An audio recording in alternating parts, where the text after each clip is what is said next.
So, this is a little video that I'm making on day one of our Teaching Lexically 2019 summer school. And as you can probably see, we're up here at Alexandra Palace, up in North London on a hill looking out over London. It's a beautiful sunny Monday evening, although Dimitri over here is complaining that it's too cold. He's Russian, so he's not used to real weather. Over here we have two people who are doing the Teaching Lexically course, which is what I was working on today. So if you two could just introduce yourself briefly and say what's your name, where you're from, and how did you hear about Lexical Lab? Okay, my name is Ana. People call me Aninha. I'm a Brazilian EFL teacher.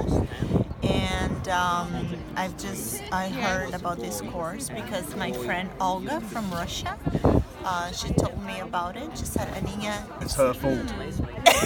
it's her fault, yeah. But so here I am. So today was our first day and it was lovely. Well, you have to say that, of course. Yeah. And Hi, I'm Ben. I'm an English teacher from Bratislava. I first heard about this course from the man holding the camera. I first met you in Slovenia at a conference last year, went to his workshop. I have to say I'm not happy that we met in Slovenia but you live in Slovakia. This is like deliberately designed to confuse people. I had to look them both up on the map when I came here. You're being irony. So I came here because I went to one of Hugh's workshops about 18 months ago. It's been an interesting first day. We've had a basic introduction to their approach to teaching, the lexical approach. And what's been your main takeaway from today? What looks relatively simple on the surface is a little bit more complicated in practice. I guess it's like the unplugged approach. It looks great.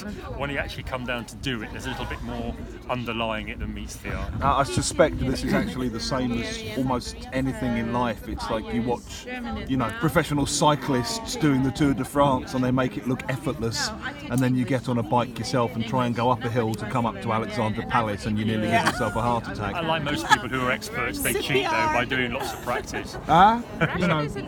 It's good to be aware of the fact that experts cheat.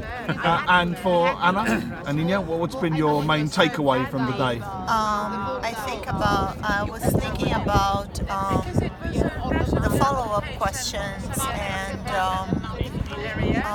what to prioritize when giving feedback to students. I think this is my main concern because I usually teach one-to-one classes. Okay, and just sort of thinking about how to help them develop the conversation. The cheating approach. Yeah, it's funny because I think a lot of the time the follow-up questions don't necessarily get taught because sometimes they're in a different grammatical structure, and often a lot of conversations in course books follow this kind of, you must ask and answer questions in the same tense. But actually, if you ask someone, what do you enjoy it? Fine, you're using the present simple, but then you might want to ask, how long have you been there?